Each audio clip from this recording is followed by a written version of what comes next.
Have you found yourself navigating a dark night of the soul? Are you craving a deeper connection with the divine feminine? Are you ready to integrate the balanced union of the masculine and feminine within?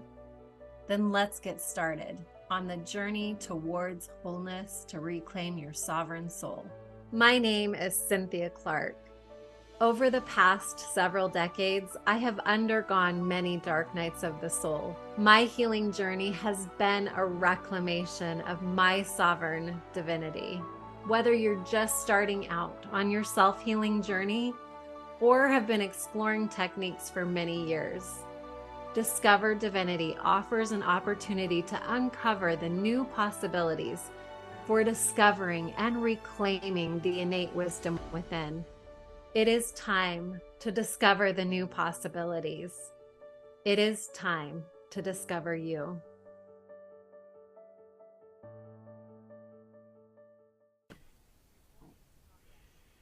What if the patterns that keep sabotaging your relationships, draining your energy, and dimming your inner light aren't flaws, but roles? Scripts have been handed and told to you to act out again and again. In this episode of Breaking the Triangle, Transcending Victim, Martyr, and Punisher to embody sacred union, I am taking you into the theater of the soul, where you will see the roles of victim, martyr, and punisher not as who you are, but as the masks that you get to lay down.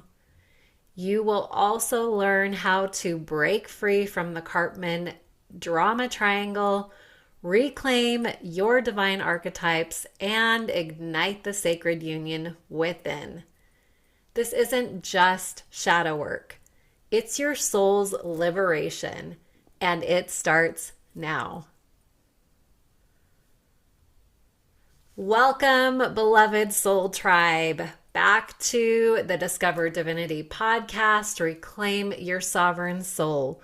My name is Cynthia Clark, the founder of Discover Divinity and discoveringdivinity.com.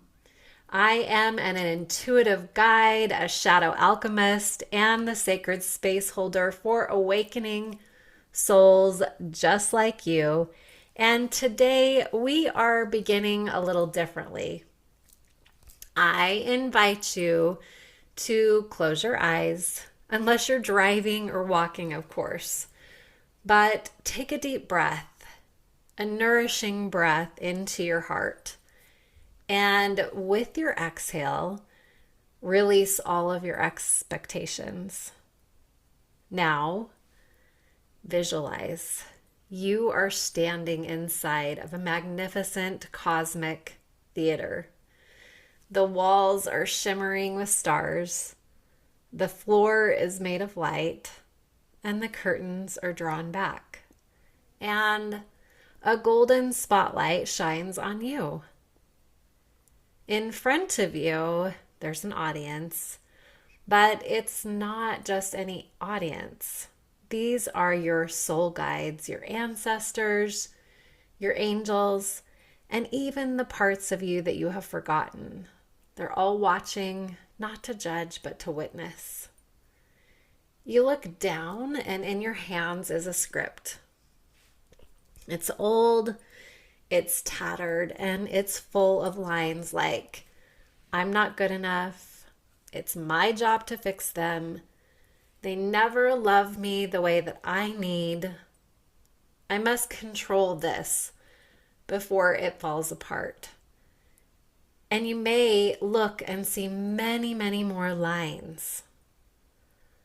Just let them come up. See them for what they are without judgment.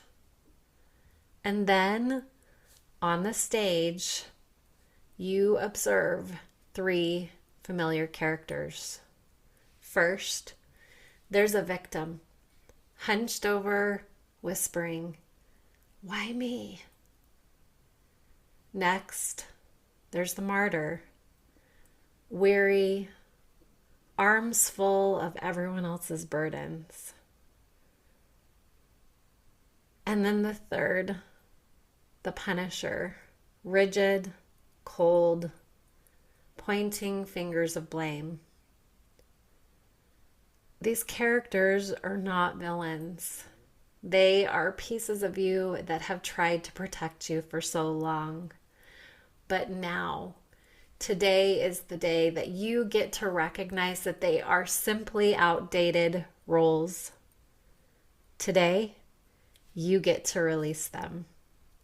And look at that script one last time. And then you drop it. You set it aflame and you watch it burn into ashes. And from that fire, something rises. A new version of you, one who is whole, who is divine, who is powerful, and who no longer needs to perform. You are never the actor. You were always the author. Now that we have taken a moment to feel it, let's name it. This entire dynamic that you just witnessed is the dance of the victim, the rescuer, and the punisher.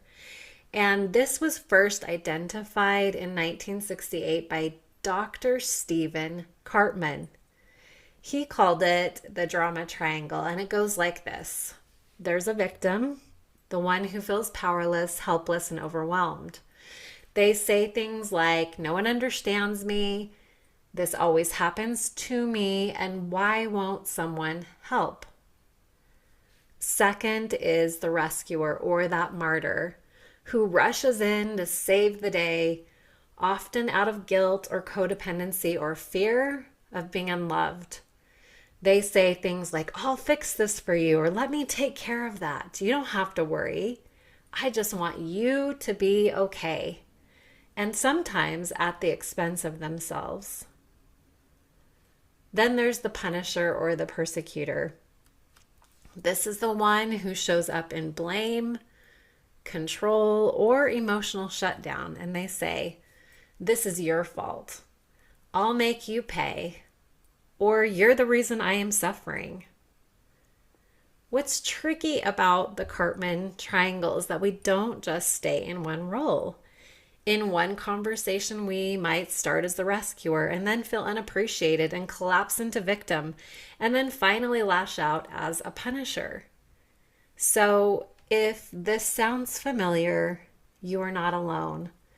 These roles are ancient ego patterns, and they are born from one root: fear. If you've heard the phrase, I won't be loved if I'm not needed, or perfect, or in control, this episode may be for you. When we play these roles, we're actually operating from a shadow side, not our divine essence. And today is the day that we get to choose something different. Let's apply this to real life reflections, the real scenes of life. We're going to take the wisdom out of the abstract and actually bring it home. So this Karpman Drama Triangle, this dance between the victim, the rescuer, and the punisher isn't just a concept from a psychology textbook. It's a story that we have all lived, and it shows up in whispers and explosions, in raised voices in humanity, as well as those silent retreats. And once humanity and individuals can start acknowledging this and taking ownership for it and changing behavior, we will see a ripple effect on the planet. So once you recognize it within yourself, you're going to start seeing it everywhere. But when we can take those proactive steps to make change within, we influence and ripple out. So we are going to start in the scene of family. This is where it all begins. Maybe an example of a teenage daughter who is skipping her chores, and you're reminding her over and over, and she shrugs and disappears into her room, and you sigh and end up doing it yourself. So that's known as the rescuer. Hours later, there's so much resentment that's boiling, and maybe thoughts like, why can't you help out like a normal kid? And then here steps in the punisher. Then the guilt sets in. Oh, maybe I overreacted. I'm such a bad parent. And then here we have the victim. That's the triangle in just one afternoon. Or maybe it's with your aging mother. You take her to appointments, manage her meds, pay her bills. She's critical. You snap. You beat yourself up for being ungrateful. And there you are again, spinning the same emotional loop that you swore you would heal. Another example, another part of this stage of life is at work. It's wearing that mask of competence. Let's say you are on a team project and you have a colleague or a coworker that chronically undelivers. So here steps in victim. You tend to be the one that always covers for them, as the rescuer always does, and then the boss is furious. You break down, lash out, and then play the role of that victim punisher again. Or maybe your boss never acknowledges you or your contributions. You stay late, say yes to everything, smile through the pressure as a rescuer, but inside you are exhausted. You feel unseen, and you fantasize about quitting or stepping into that victim energy. The triangle is not just emotional, it's energetic. It bleeds our time, our vitality, and our sense of worth. And not only is it a battle that you play inside, it's something that you're playing with other individuals, where they are maybe playing the rescuer while you are playing the victim or the punisher, and vice versa. So in these settings, just pay attention to notice where you're doing this internally for yourself and where others are playing into that dynamic with you. Now, another example is in a social setting among friends. These are more of those subtle dynamics of the triangle, but let's say a friend cancels on you for the third time or doesn't call you. You're the one that calls them, but they never return the call. And you say, oh, it's fine. Be the rescuer, but then you let it stew, and then later you vent to maybe someone else and say, she's so flaky, or, et cetera, et cetera, et cetera. Become the punisher, hop back into that victim saying, well, I'm the only one that contributes in that relationship, et cetera, et cetera, et cetera. So I'm done. And we play these roles of going back and forth. Maybe a narrative of, why do I always care more than others do? And that's more of a victim mentality. Maybe you are an emotionally safe space for everyone. They are the ones that call you at 2:00 in the morning. You are the therapist friend. You're the fixer. You're praised for it. But deep down inside, you secretly resent it. You never feel held yourself. You never get validated. When you finally ask for help and get silence, here comes in the victim. Or maybe you ghost everyone because of your anger. That's the punisher. In religion or spiritual communities, you're told, serve the community, be selfless, turn the other cheek. And so you give your time, your money, your talents, your energy. You're the smiling volunteer, the one that's displaying this toxic positivity that's expressed. You're the silent prayer warrior. You're the rescuer. But when you question the system or point out abuse, suddenly you're the problem.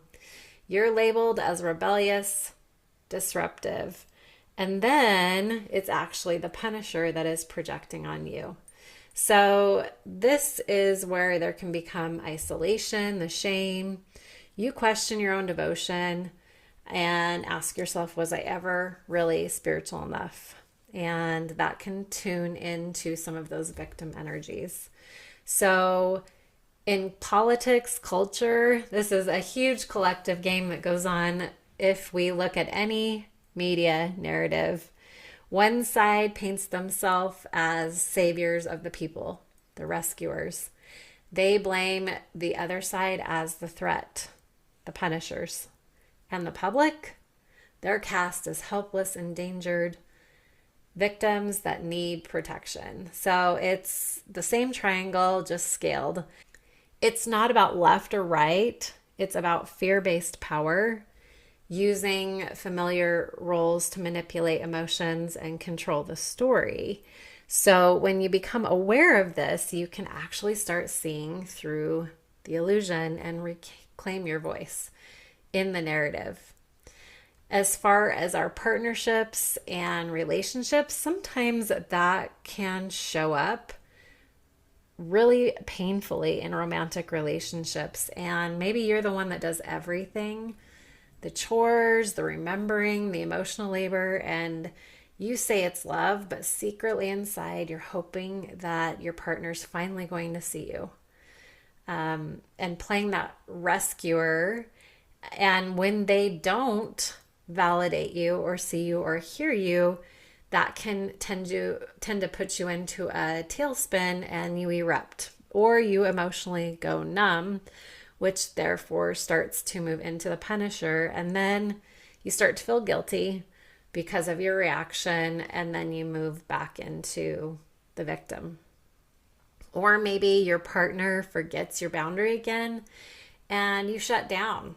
Well, you say it's fine, but it's not. You feel invisible.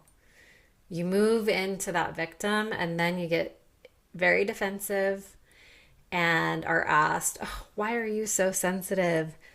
Bringing up a new cycle of boiling anger, and here comes the punisher. So these cycles spin around and around and around. So either giving too much, hoping too much, waiting too long, and then feeling empty. And this isn't love, it's actually codependency showing up in a costume. So these are only a few examples. There's so many ways that the Karpman Triangle shows up in our relationships. And I'm sure as you're listening, you can listen and you can probably identify with maybe ways that they're showing up in your own life, the way that others play in these roles. But just being aware of them is the first step. And especially in our inner arena, when we play that victim, rescuer, punisher triangle in our own lives inside. So maybe it's that inner critic that says, you never get it right, the punisher. Or that inner child part of you that says, I will never be enough, as a victim. Or the other voice that just says, just keep fixing everything, hold it all together. If you do enough, then you'll finally be loved. You'll finally be accepted as a rescuer. These voices pull at your soul, and though they feel familiar, they're not your truth. They're not who you are. These are actually just the dysfunctional patterns of humans that are echoing conditioning. They're echoing toxic scripts from generations past. And the moment you recognize them, you no longer have to hold those scripts. These are the scripts that we metaphorically took at the beginning, and we placed them in the fire. So as we burn these scripts in the fire, this is your wake-up call. This is your ability to take that breath. And if any of this feels familiar, this is good, because seeing it is the first step to healing it. And this isn't about blame. It's just holding space for what it is and awakening that you are not the victim. You are the creator. You are not the rescuer. You are the sacred space holder. You are not the punisher. You are the compassionate challenger. You get to transmute these old toxic cycles and change them into something proactive and helpful. But we as individuals are the only ones that can stop this cycle and write a new script in all of our relationships around us, but also that internal part of ourselves. So if you're listening and you realize that these patterns live in your life, in your mind, in your relationships, in your ancestral programs, I want you to know that you're not alone. And you don't have to unpack it alone either. This is the kind of soul work I guide people through in my sessions, in these safe, sacred containers. These are opportunities to step out of the triangle and into your sovereignty.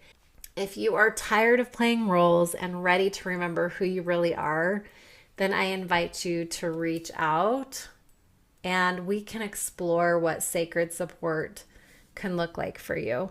Because the story doesn't end here. It actually is beginning again. That sacred opportunity for you to burn the old scripts and create anew. It's like closing the chapters of the old and having the opportunity to write an entirely new chapter, a new novel, a new creation. It's a truth that is actually waiting inside of you. So now that we have exposed these roles of the drama triangle and seen how they sneak into every layer of life, the question becomes, how do we rise? So not just escape, not avoid it, but leaning in, recognizing it, and then transcending. Because the triangle is not escaping by changing others. It's transcending by embodying a new truth and by stepping into divine archetypes that have been waiting inside of you all along. Roles that are rooted in fear, archetypes that we get to transmute that fear and root them into sovereignty. So we get to walk that sacred invitation, that sacred path of alchemizing this energy together and allow that victim to become the creator. So I'm going to share a few mantras that you can take these parts of your life and start to shift into the new. So taking what the victim says of life is happening to me, to transmuting it into the creator that whispers, life is happening through me. This is the first and most tender shift from collapse into empowerment, where we are not denying our pain any longer. We're not bypassing the trauma, but we stop assigning it a permanent authorship over our story. So instead of asking why me, we ask, what am I here to learn? How is this challenge shaping my becoming, and what power am I reclaiming through this experience? So something that I recommend that you write somewhere where you can read it every single day is, I co-create my reality with the divine. And being able to hold a broken piece of your past, maybe perhaps a memory, a betrayal, a failure, and instead of clutching it with blame, you get to turn it over in your palm and say, what can I create with this? And this is where you move from being powerless to powerful, and not pretend that it didn't happen, but realize it's actually a catalyst to help you step into your awakening. As far as that rescuer role, this is where we get to move into a sacred supporter. So the rescuer typically will say, let me fix you. A sacred supporter is saying, I trust your power and I'll walk beside you, not in front of you. When we recognize that this shift requires deep humility and even deeper trust, we step out of codependency and we move into our old desire to rescue out of fear of watching others struggle, fear of being unneeded, fear of confronting our own discomfort, and recognizing that we have been overgiving, overfunctioning, and constantly trying to save others. And by doing that, we intentionally keep others small. And we get to step into the space of not feeling like we have to save anyone. We get to allow everyone their own experience and not be having to rush into fix. We just get to hold space and reflect truth and offer compassion without control. So some questions that you can ask are, am I empowering or enabling? Am I trusting that person's timeline or imposing mine? What am I afraid would happen if I actually stepped back from the situation? And a mantra to put out to remind you to step out of that rescuer role and into the sacred supporter is, I trust others to find their own strength. I offer support, not salvation. So you can visualize someone you love is in a storm, and instead of pulling them out, you light a lantern instead. You sit beside them and say, you've got this. I believe you. And this is what sacred support is all about. That is what divine partnership is about. So the last part of the drama triangle is that punisher. The punisher will typically say, you've hurt me, now I'll hurt you back, or I will shut you out. When we transmute that and alchemize it into a compassionate challenger, this is where we step into the space of saying, this matters and I will speak truth, but I will do it with love. And this is where we pull in the archetype of the divine masculine in his sacred power. It's clear, it's direct, there are boundaries in place, but it's not cruel. And many of us grew up equating that if we had anger, we were bad.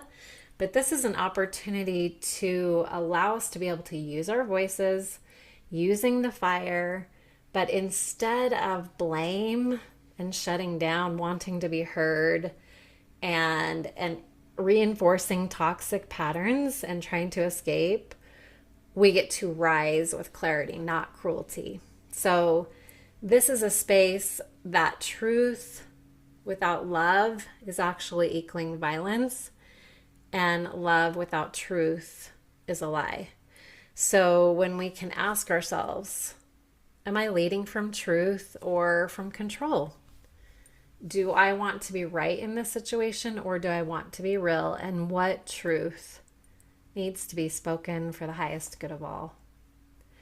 A mantra that you can use is, I speak truth with compassion and with boundaries. So if you can visualize as you are transmuting this, you can stand rooted in a space that is not to dominate, but to honor your soul's alignment.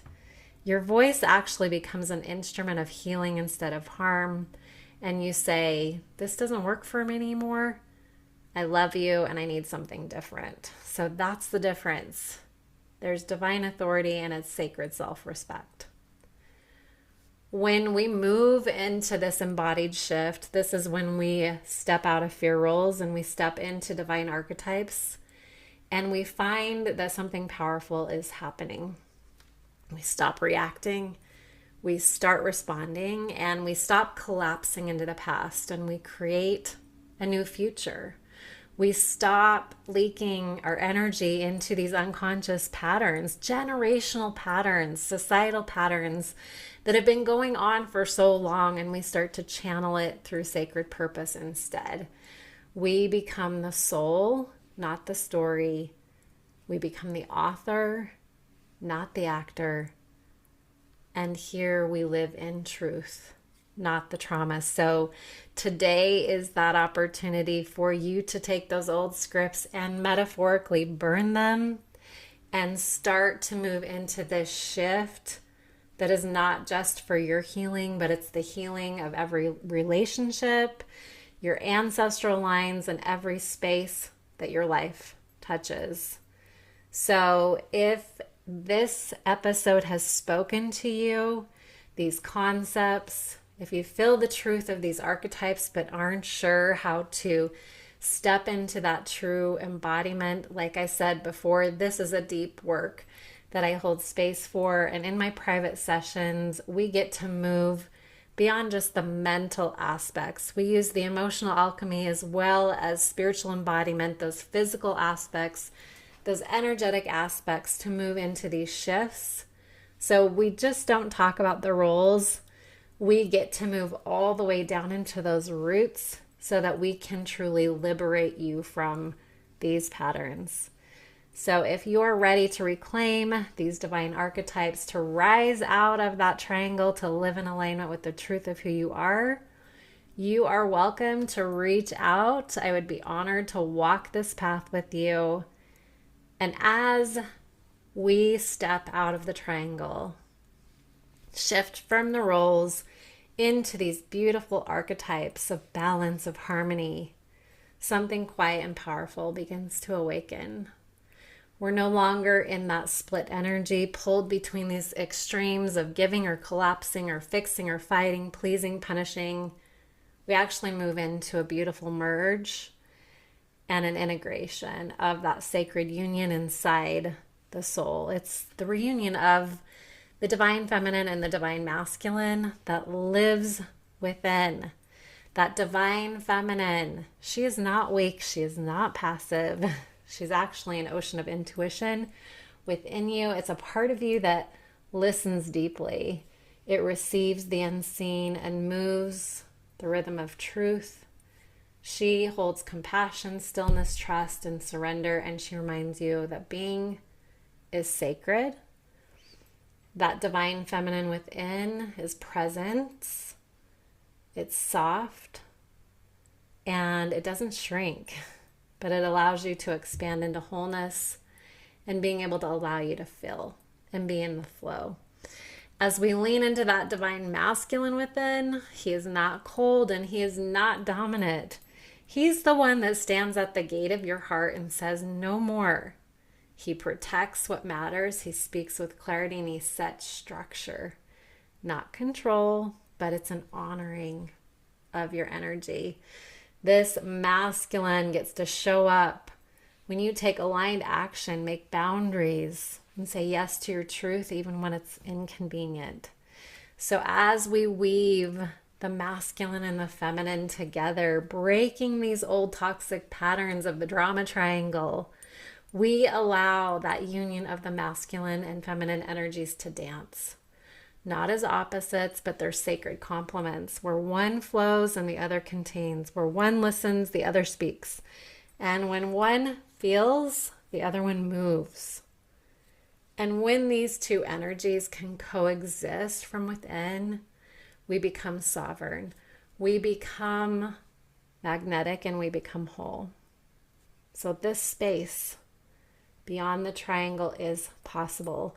This is the soul, and this is where we get to choose union over drama. We get to choose integration over identity, and we get to use our power with softness and trust in the wisdom of grace. So if you will, as we close today's episode, take a moment to place your hands over your heart and whisper to yourself, I hold both. I honor both. I am the bridge between strength and surrender. So let's take this opportunity to return where we began. The soul stage, the sacred theater inside of you where those old stories were playing out. But this time, the lights are different. They're not harsh. They're golden. They do not spotlight your performance. They're actually radiating your presence. The curtain doesn't rise because there's no act to perform. There's only truth to stand in. The audience, they're not there to judge. It's your ancestors, your future self, your inner child. And they rise to their feet, not to applaud a role, but honoring you and your becoming in this stage. Not holding a script, but now a torch. This divine fire, this new creation burning within the memory of your mission on the planet now. And you speak aloud. I am not the role. I am not the pain. I am not the past. I am the creator. I am the flame. I am the sovereign soul. So if you will, let those words ripple through your body. Let them burn away what no longer serves you. And let them activate what has always lived within. Let them activate what has always lived inside of you. Because this life is not a performance. It's actually a return to your highest self, your sacred power, and that inner wisdom. From that place where you no longer have to seek love outside of yourself. It's already within. You already radiate it. And you embody it. You create it moment by moment. So as we come to the conclusion, if today's episode stirred something within you and you're saying, yes, this is me, if you saw yourself in these scenes, these stories, then this is your invitation where I offer sacred one-on-one soul sessions for those who are ready to step off the stage and step into sovereignty. In our time together, we heal trauma patterns at the root. We alchemize shadow roles into sacred archetypes, and we embody that sacred union of the divine feminine and divine masculine, where you reclaim your voice, your power, and your presence into that soul reclamation, where we burn the old scripts and co-write something new, allowing you to unleash that inner fire. And as we move into the end of today's show, remember that you don't need to change others. You don't need to fix the story or play the roles assigned to you. You already carry within you the divine archetypes that can heal, transform, and transcend. And this is the soul rising. This is presence over pain. This is your birthright. And so remember, I am not the role. I am not the past. I am the creator. I am the flame. I am the sovereign soul. Speak them often, live them boldly, and watch how your world begins to shift. Together, we can burn old scripts and truly embody this transformation in your life. And until next time, keep choosing love, keep choosing presence, keep choosing yourself. You are more powerful than any story you have lived, any story you have been told. You are the sovereign soul. Thank you for being here. I'm honored to walk this path with you, and we will see you in the next episode. Thank you for listening to the Discover Divinity podcast. If this podcast resonates with you, I invite you to check out discoveringdivinity.com. You will find resources to reclaim your sacred, sovereign spirituality. Here, you can join the Discover Divinity community, where we have free online community classes, as well as done-for-you courses and programs. Navigating the unique personal path to wholeness can feel overwhelming at times. If you would like further support or are ready to take your healing empowerment to the next level, I offer one-on-one intuitive sessions in a variety of different packages, where we will discover, release, create, reclaim.